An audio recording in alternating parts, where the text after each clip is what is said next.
श्रीमती स्मृति ईरानी जी।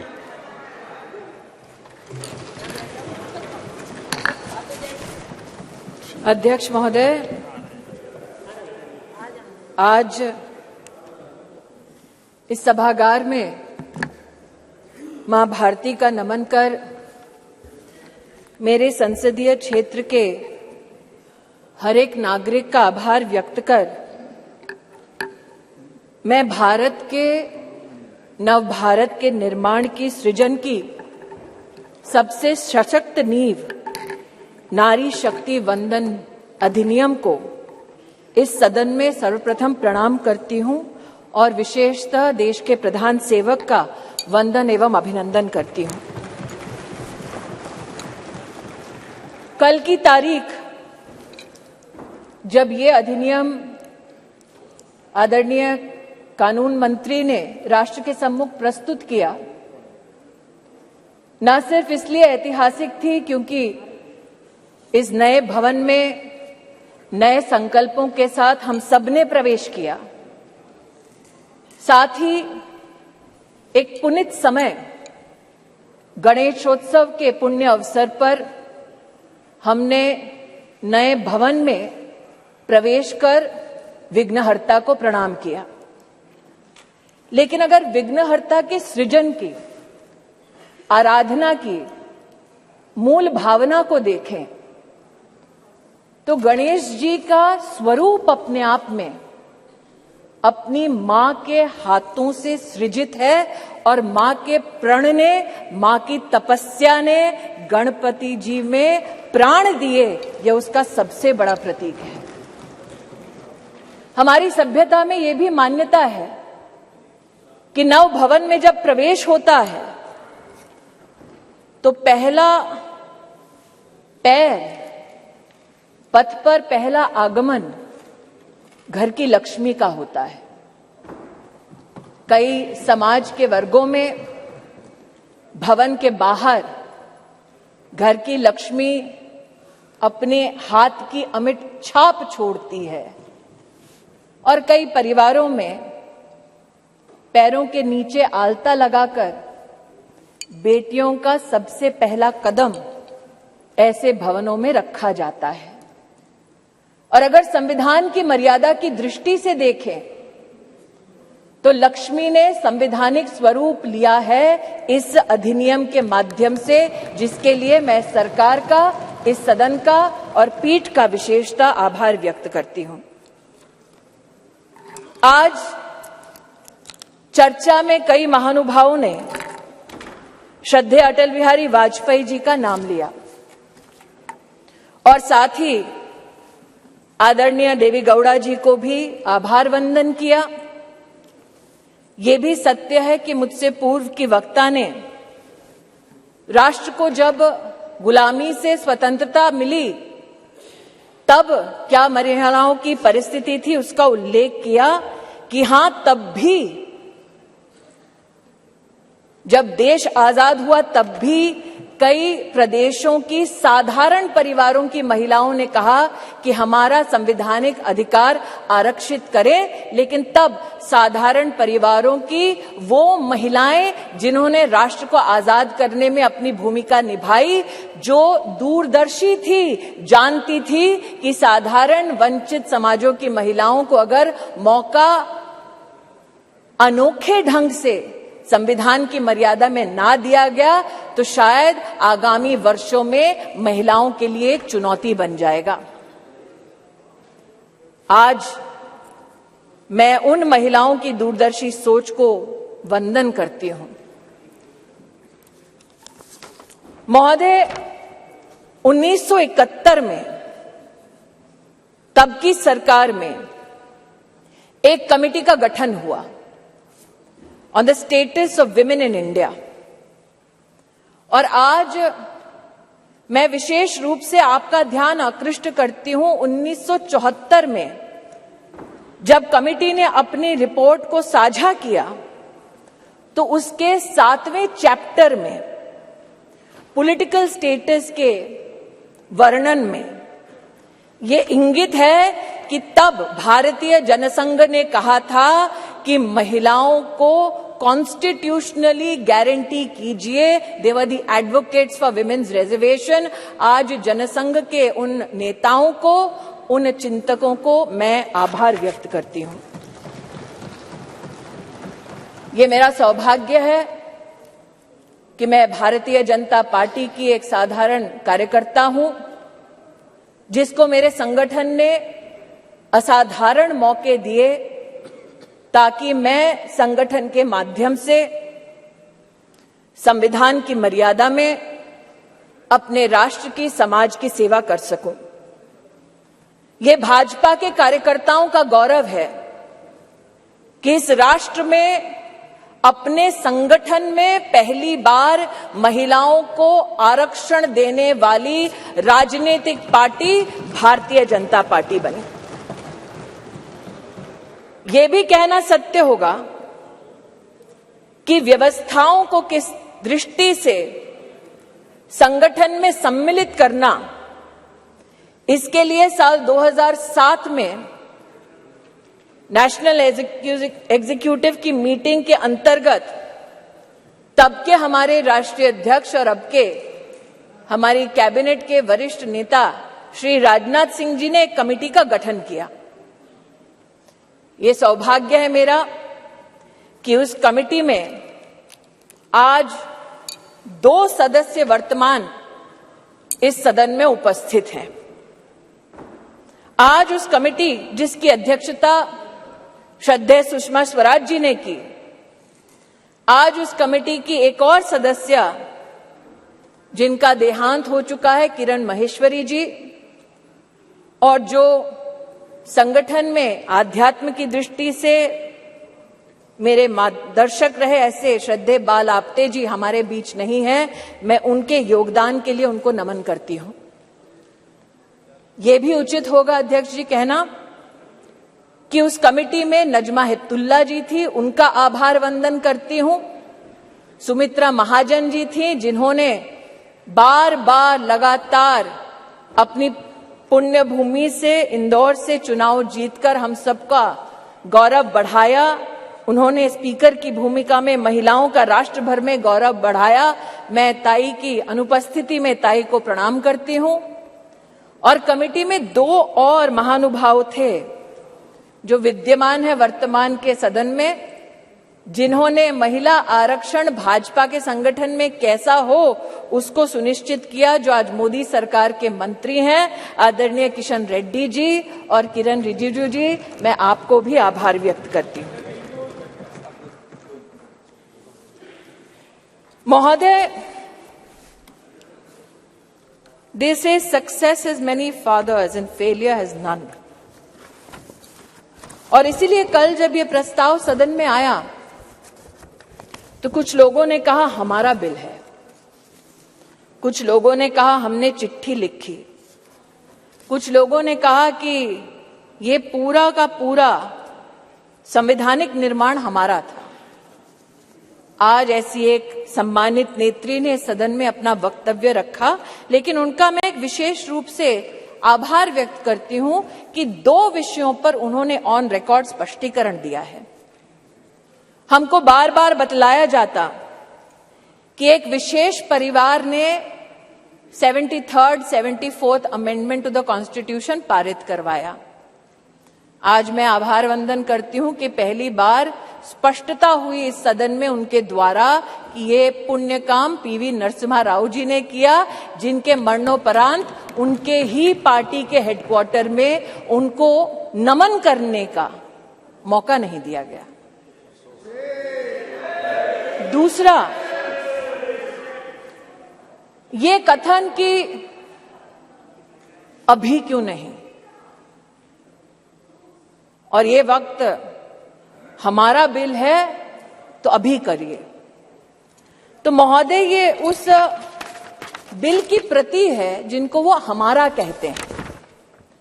उसमें अगर आप दूसरे पृष्ठ पे 2B और 3B पढ़ें, और ये वो है जो कांग्रेस पार्टी कहती है यूपीए की सरकार में राज्यसभा में पारित हुआ और फिर लोकसभा में प्रस्तुत हुआ।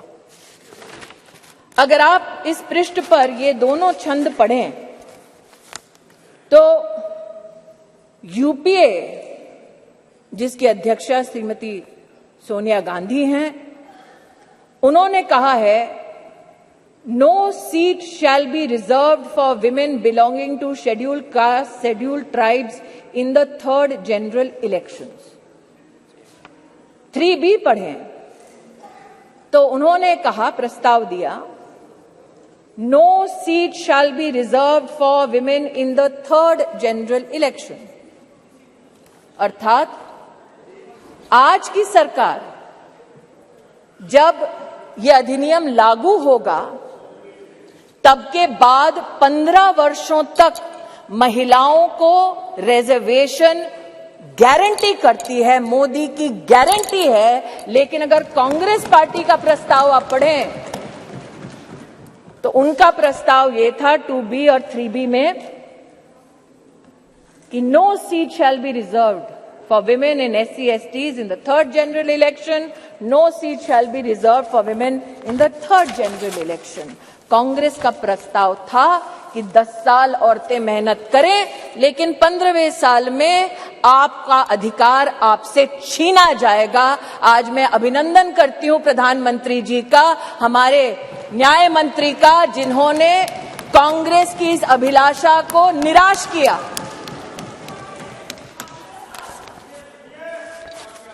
फिर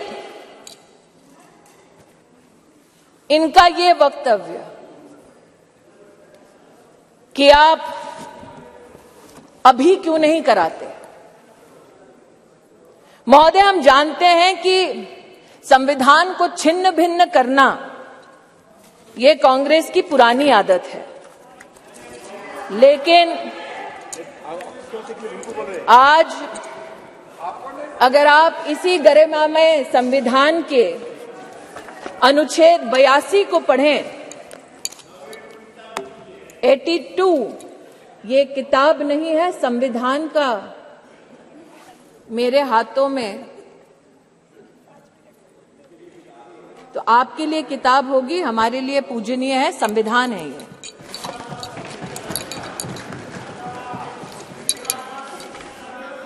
आर्टिकल 82, और आपकी अनुमति से पढ़ना चाहती हूं। Upon the completion of each census, allocation of seats in the House of the People to the states and division of each state into territorial constituencies shall be readjusted by such authority and in such manner as Parliament may by law determine, provided also that until the relevant figures for the first census taken after the year 2026 have been published. तो क्या ये विपक्ष के नेताओं का मत है कि जो संवैधानिक प्रक्रिया इंगित है संविधान में, उसकी अवहेलना हो? Should we not abide by the Constitution? Is that the position taken by leaders of the opposition parties? That is my humble suggestion and submission. फिर यह आरोप लगाया गया कि आप ओबीसी और मुस्लिम रिजर्वेशन क्यों नहीं देते। मुझसे ज्यादा अनुभवी लोग जो वर्तमान में बिना माइक के और पीठ की परमिशन के दांत चबा चबा कर बोल रहे हैं, उनको शायद इस बात का आभास नहीं कि संविधान में धर्म के आधार पर आरक्षण वर्जित है। इसलिए मैं आज आपके माध्यम से महोदय आग्रह करना चाहती हूं कि ये भारत वो भारत है जहां पर आज लोगों के पास व्यवस्थाएं डिजिटली भी पहुंची हैं, और इसीलिए हमारे देश के नागरिक जिस प्रकार से विपक्ष भ्रमित करने का प्रयास कर रहा है, उस भ्रम में ना फंसे, इसलिए तथ्यों का रिकॉर्ड पर आना उचित है। जो आज इस सभागार में बिना पीठ की अनुमति के आते ही एक शब्द का उच्चारण कर रहे हैं, इनकी राजनीतिक पृष्ठभूमि देखी जाए तो महिला के साथ विधानसभा में क्या आचरण करने का इनका इतिहास है। ऐसे लोग आज महिला की मर्यादा पर टिप्पणी ना करें तो इस सदन की शोभा बढ़ेगी। जो जानना चाहते हैं साफ साफ क्या बोलना चाह रही हूं, वो ये कि राष्ट्र सरकार के इस फैसले को स्वीकार करते हुए नारी शक्ति वंदन अधिनियम को समर्थन देती है। राष्ट्र की महिलाओं के संवैधानिक सशक्तिकरण में अगर विपक्ष रोड़ा ना बने तो हम कृतज्ञ होंगे। महोदय, आज जिन लोगों ने इसको जुमला कहा और कहा कि हम चिट्ठियां लिख रहे थे इसलिए काम हुआ, कम से कम उन्होंने इस बात को स्वीकार किया कि सरकार में प्रधान सेवक ऐसा कि इतने विराट दिल का कि आप उनके साथ पक्षपात करते रहे। जब आपके साथ सत्ता थी आप बार बार उनका अनादर अपमान करते रहे, लेकिन उन्होंने बड़ा दिल दिखाकर आपके हर कम्युनिकेशन को पढ़ा, आपसे चर्चा की। मैं स्तब्ध हूं कि आज जिन लोगों ने व्याख्यान किया महिला सशक्तिकरण का, वो ये भूल गए कि सत्ता उनके पास थी, चमन उन्होंने लूटा, वरना आज जैसा कि प्रधानमंत्री जी ने कहा कब का ये गुलिस्तां हो चुका होता और हम जो साल 2014 में माननीय प्रधानमंत्री जी के नेतृत्व में देश की सेवा के लिए अनुग्रहित भाव से इस सदन में आए, हमने तब से लेकर अब तक महिला उत्थान के लिए विभिन्न इकाइयों के माध्यम से, योजनाओं के माध्यम से प्रयास किए। इस सदन में महिलाओं के लिए टॉयलेट्स बनाने की बात हुई, इस सदन में महिला को किस प्रकार से घर दिलवाया उसकी बात हुई, लेकिन महिला सशक्तिकरण माननीय प्रधानमंत्री जी के लिए एकमात्र टर्म से संबंधित, योजना से संबंधित संकल्प नहीं।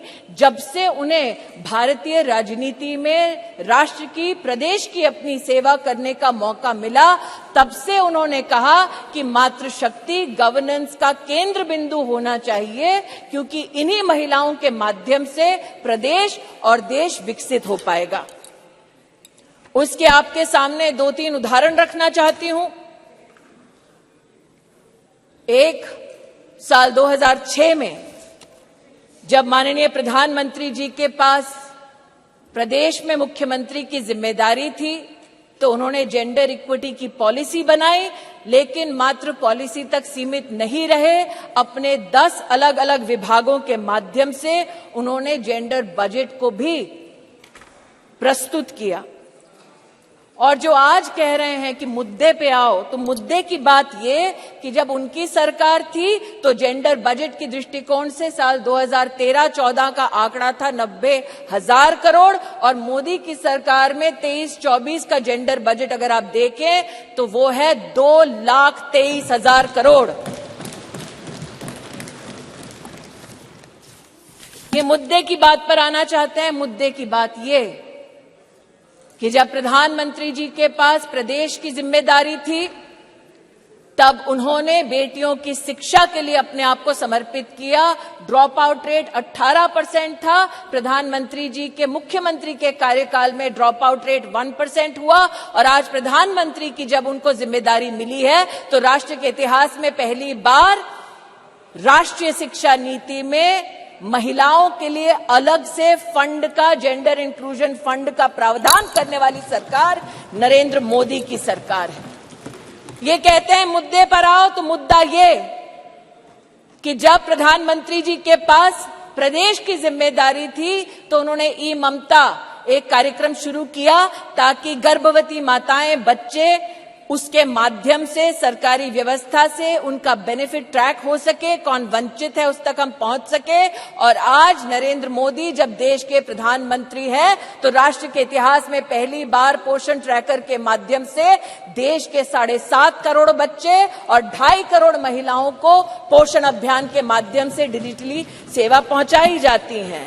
ये कहते हैं मुद्दे की बात पर आओ, तो मुद्दा ये कि जब प्रधानमंत्री जी के पास प्रदेश की जिम्मेदारी थी तो उन्होंने मां वात्सल्य योजना की शुरुआत की, जहां महिलाओं को लगभग 1.5 लाख रुपए के माध्यम से जिनकी एनुअल इनकम थी उनको 4 लाख से ज्यादा की मेडिकल ट्रीटमेंट सरकारी व्यवस्थाओं में देने का काम नरेंद्र मोदी जी ने किया। और आज आयुष्मान भारत योजना के चलते 10 करोड़ गरीब परिवार, 10 करोड़ गरीब महिलाओं को सुविधा, 24,000 से ज्यादा अस्पतालों में, 1,60,000 से ज्यादा स्वास्थ्य केंद्रों में सेवा देने वाली सरकार मोदी की सरकार है, भाजपा की सरकार है।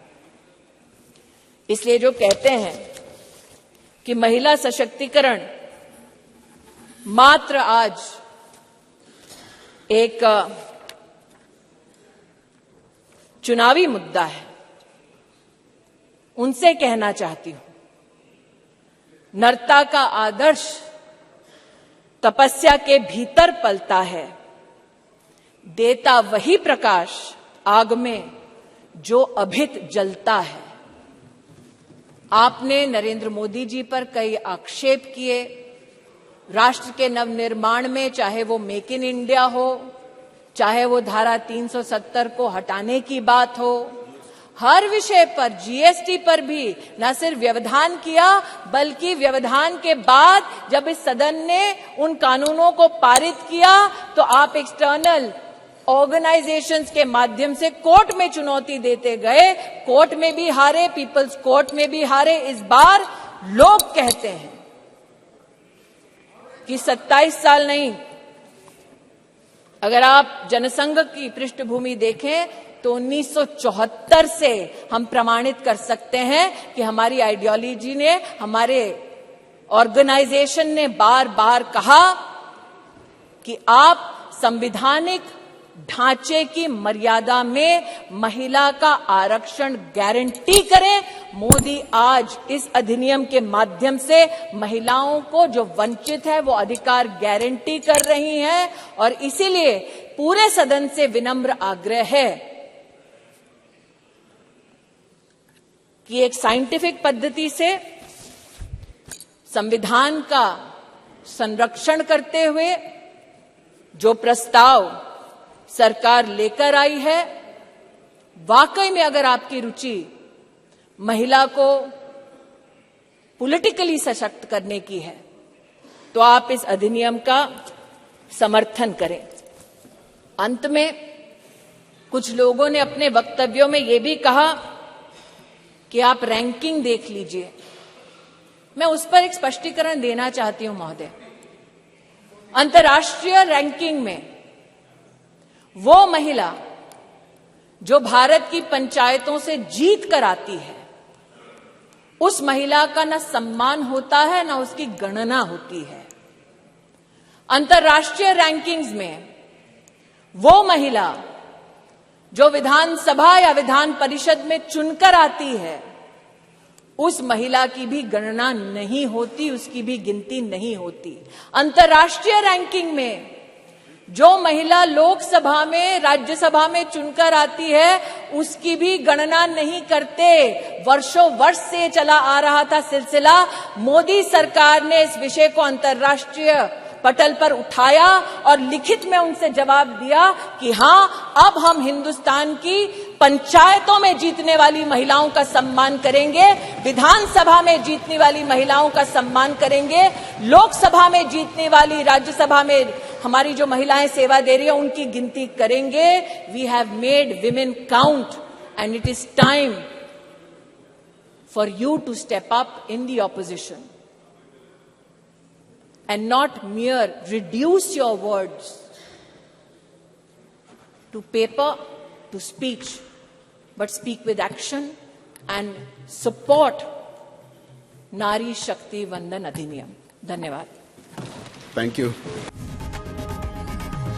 लोकशाही मराठी ऐका, पहा, जागरूक रहा.